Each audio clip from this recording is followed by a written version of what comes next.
Hi everyone, here we've got ARCHOS Access 57 and let me show you how to set the camera timer on this device.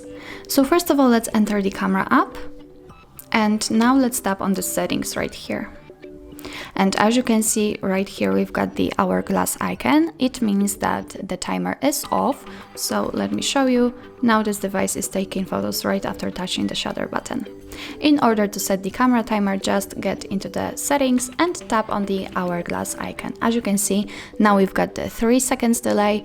After tapping again, we will have 5 seconds, 10 seconds and 15 seconds. And after tapping again, it is off. So let me pick, for example, 10 seconds.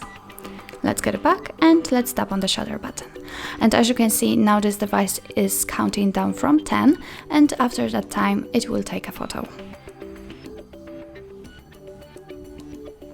Okay, now let me show you another option, for example, maybe 5 seconds. Let's get it back, shutter button, and the same situation, but now it is counting down from 5.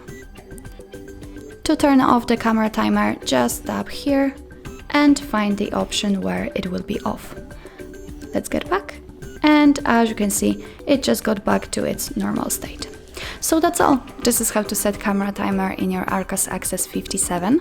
Thank you so much for watching. If you find that this video was helpful, please hit the subscribe button and leave the thumbs up.